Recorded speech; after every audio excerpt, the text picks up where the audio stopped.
Bonjour à tous, je suis Florence, énergéticienne et praticienne en hypnose transpersonnelle, qu'on appelle aussi hypnose spirituelle ou régressive, et je vous souhaite la bienvenue sur mon podcast Flow de l'âme.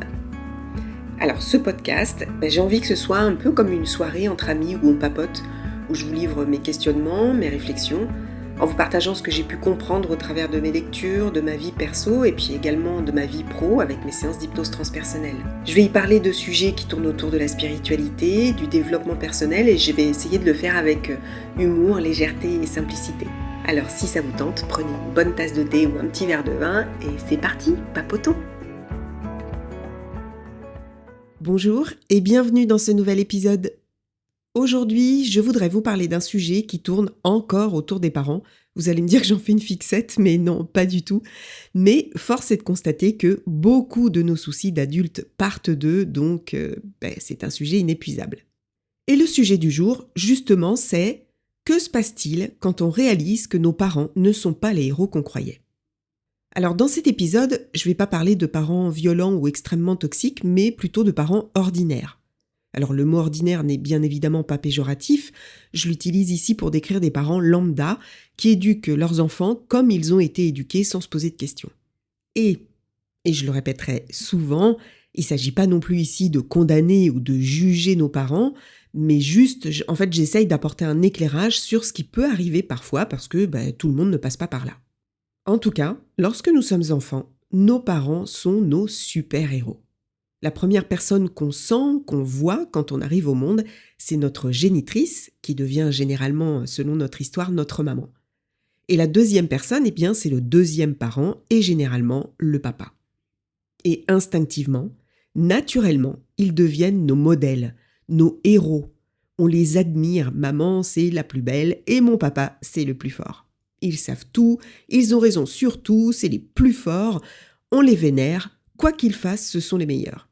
Ils n'ont pas de défaut. Et d'ailleurs, on ne supporte pas que quelqu'un les critique et ça peut même nous mettre très en colère.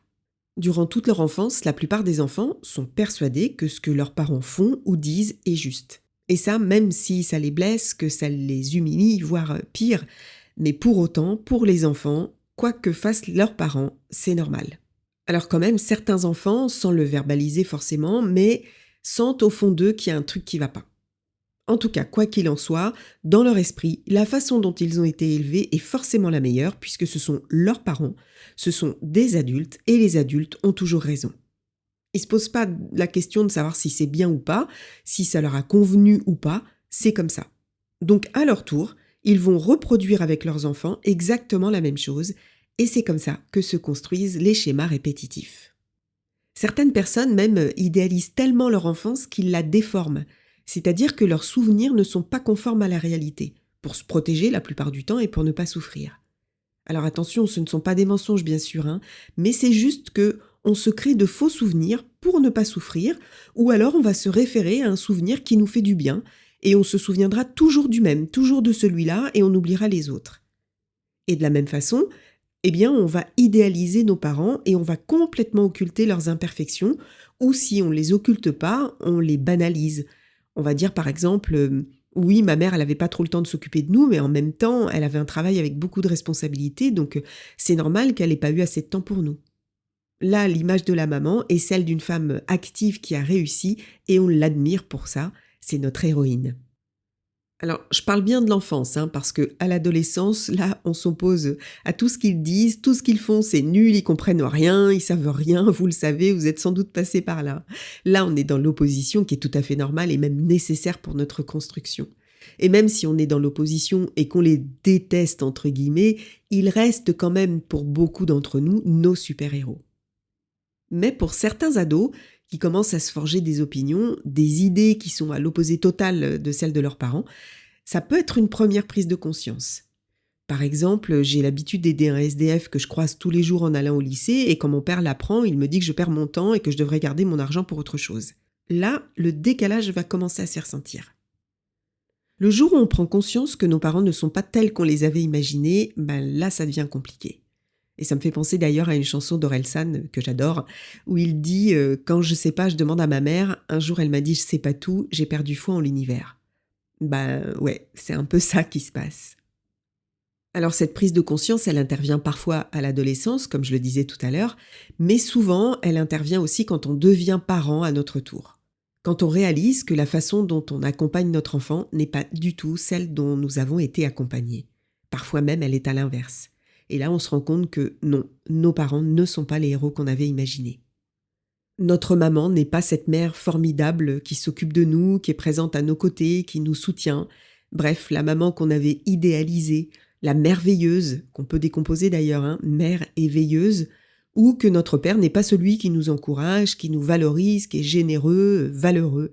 Bref, quand on se rend compte que finalement ils ne sont pas parfaits, eh bien là notre monde s'écroule.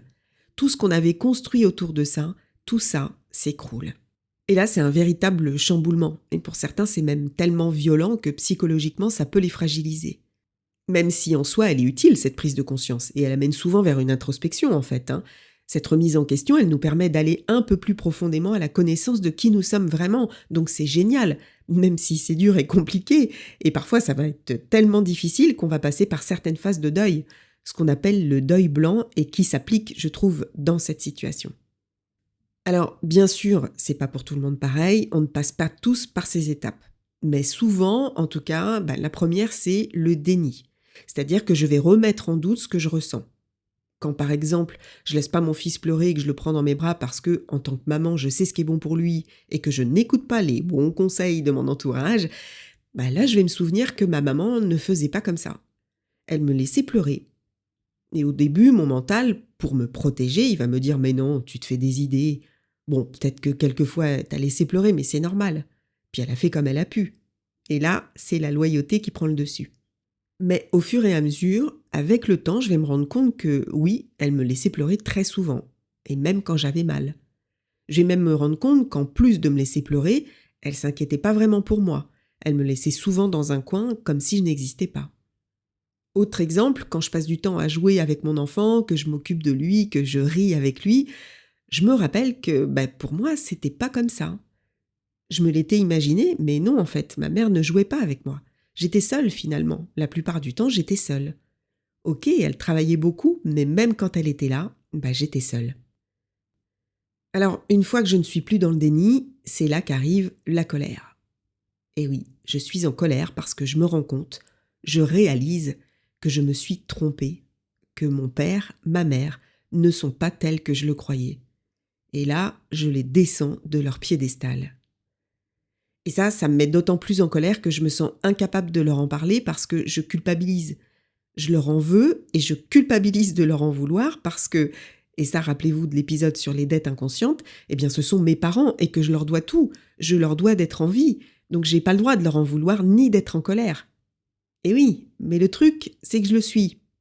Alors qu'est-ce qui va se passer ? Si on est dans l'incapacité de leur expliquer ce qu'on ressent, on va mettre un peu de distance entre eux et nous. On aura moins envie de les voir. Et ce qui peut nous agacer encore plus, c'est quand ils sont persuadés d'avoir été des super parents. Et d'ailleurs, ils sont sincères la plupart du temps. Ils sont réellement persuadés d'avoir fait tout ce qu'ils ont pu, d'avoir été de très bons parents. Et entre nous, pour la plupart, ils ont fait tout ce qu'ils ont pu. Ils ont fait ce qu'ils croyaient être bien pour nous. Et du coup, ils vont pas comprendre pourquoi on met de la distance. Ils vont même nous en faire la remarque. Dis donc, depuis que le petit est né, on ne te voit plus beaucoup, Ou alors, pourquoi tu nous le donnes jamais à garder ? Tu sais, j'ai été maman avant toi, je sais comment faire, Et ça nous énerve encore plus parce qu'on voudrait lui dire « justement, maman, non, t'as pas été la super maman que tu crois. » Et on a envie de lui dire, mais on peut pas. Et la colère, elle est tellement puissante parfois qu'elle nous empêche même d'être lucide. On est embarqué dans une tempête émotionnelle telle qu'on ne voit plus rien. Et je pense qu'à ce moment, la distance est nécessaire. Et un travail aussi, un travail thérapeutique qui nous convient. Et ce travail, il est important pour éviter de tomber, après la colère, dans la tristesse ou la dépression, ce qui peut arriver quelquefois.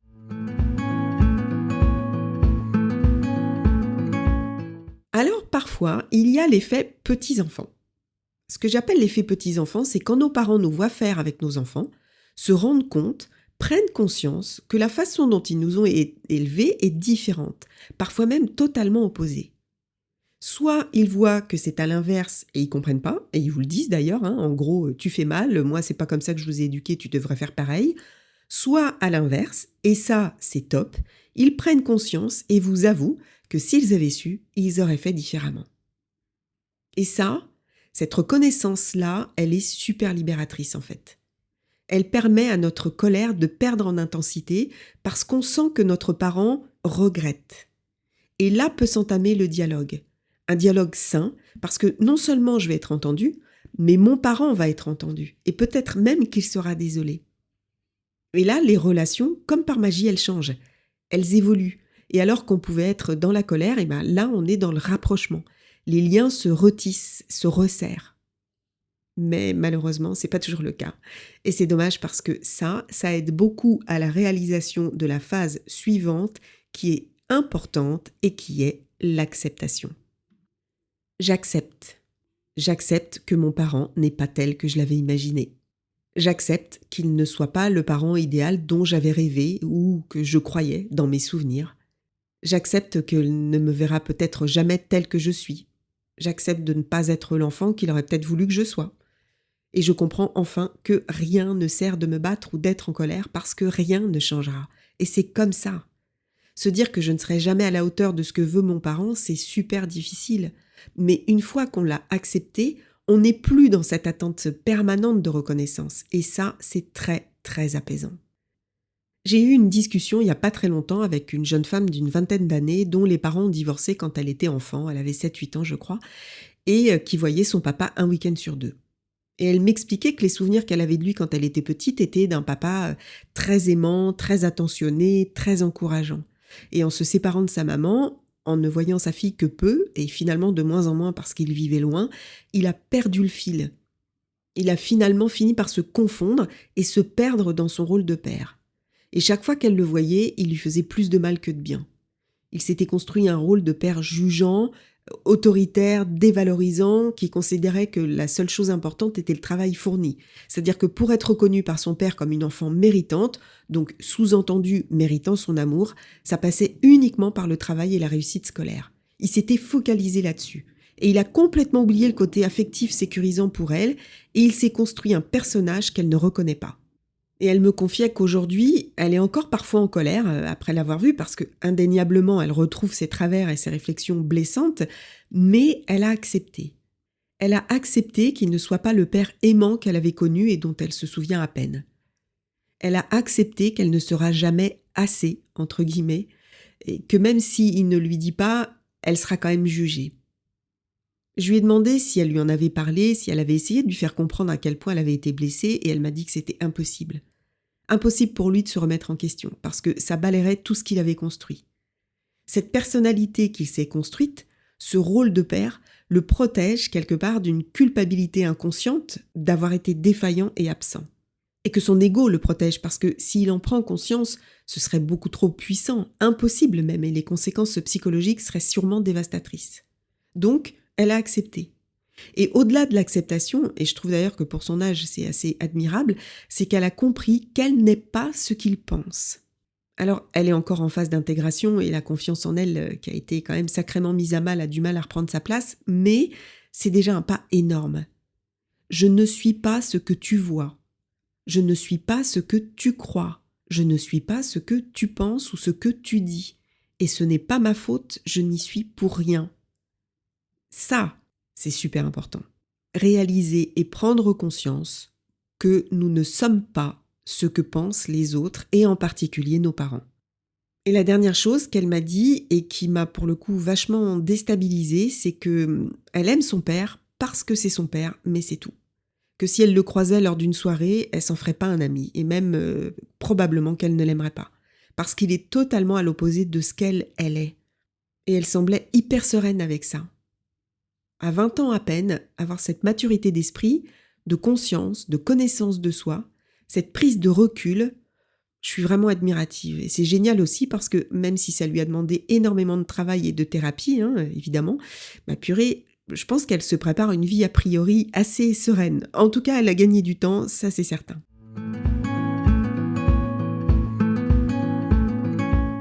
Quand je fais une séance d'hypnose transpersonnelle ou d'écoute thérapeutique, c'est souvent le même processus qui est en œuvre.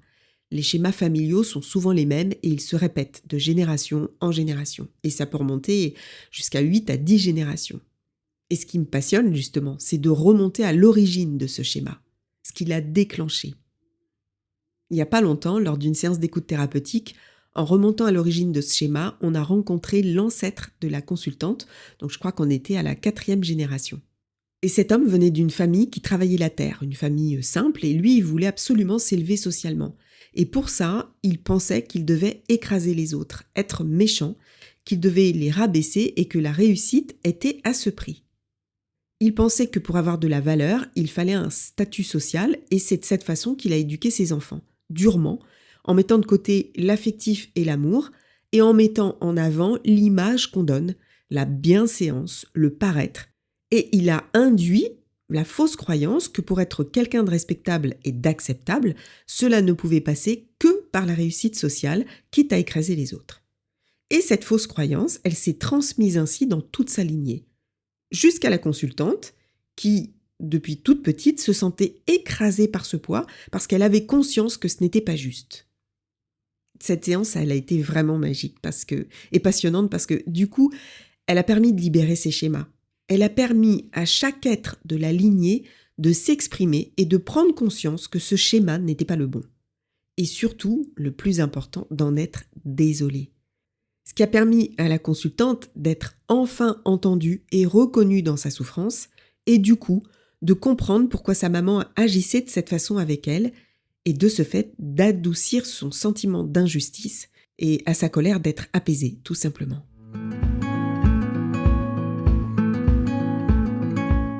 Avant de conclure, petit aparté sur cette prise de conscience et cette rupture de schéma répétitif. Inconsciemment, parfois, je vais réagir à l'inverse avec mon enfant, comme pour compenser ce qui m'a manqué ou pour réparer ce qui a été blessé chez moi. Or, ce n'est pas mon enfant qui a besoin d'être réparé, c'est moi. Et parfois, je vais agir excessivement et ce n'est pas forcément mieux. Pour combler mon manque d'amour, par exemple, je vais tellement lui donner mon amour que je risque de l'étouffer. Ou si je me suis sentie délaissée par ma mère enfant, eh bien je vais pas pouvoir rester séparée de mon enfant trop longtemps. Parce qu'en fait, ça me fait souffrir. Ou alors je vais culpabiliser parce que je veux pas reproduire ce qui m'a fait souffrir et je veux pas qu'il pense de moi que je suis une mauvaise mère parce que je l'ai laissé tout seul avec une babysitter pendant que moi je suis chez mes copines. Et là, je vais pas profiter entièrement de ma soirée parce que je vais avoir qu'une hâte, c'est de le retrouver. Mais là aussi, à force, je risque de l'étouffer. Dernier exemple, je vais lui donner tout ce qu'il veut pour qu'il ne manque de rien et même je vais rien lui refuser parce que moi j'ai trop manqué, j'ai été trop privée. Sauf qu'il n'apprendra pas la frustration. Or, elle est indispensable à sa construction. Je ne peux pas soigner l'être de moi qui a été blessé en compensant avec mon propre enfant. Ce n'est bon ni pour lui, ni pour moi. Et donc, pour conclure, eh bien non, nos parents ne sont pas de super-héros et oui, c'est difficile quand on le réalise. Nos parents sont des êtres humains avec leurs imperfections, leurs failles, leurs blessures, leurs limites, leurs doutes, leurs peurs. Ils sont comme nous, quoi. Ils ont reproduit les mêmes schémas que l'on traîne de génération en génération et ils ont fait comme ils ont pu, la plupart du temps. Oui, j'ajoute la plupart du temps parce que, évidemment, il y a des exceptions. Mais oui, ils ont fait ce qui leur semblait le mieux pour nous et avec amour. Et c'est, je crois, ce qu'il faut garder en tête. Je pense aussi que ça aide à accepter, à être plus dans la compassion que dans la colère. En tout cas, il faut être vigilant parce que c'est pas bon de rester dans la colère ou la rancœur parce que vous vous punissez vous-même en fait. Vous vous emprisonnez tout seul. Parce qu'à un moment donné, il devient vital de se dire « Bon, ok, c'était pas ce que je croyais, mais c'est comme ça. » Ça ne veut pas dire qu'on accepte tout de leur part, parce que si vous avez évolué, eux, il se peut qu'ils soient encore les parents qu'ils étaient quand vous étiez enfant. Ils n'ont pas changé. Donc parfois, il faut mettre des limites quand ils dépassent les bornes ou qu'ils ne respectent pas notre façon de faire. Mais encore une fois, pour votre équilibre, c'est indispensable d'être en paix avec ça. Et comment on fait concrètement ? Eh bien, ça passe par le dialogue.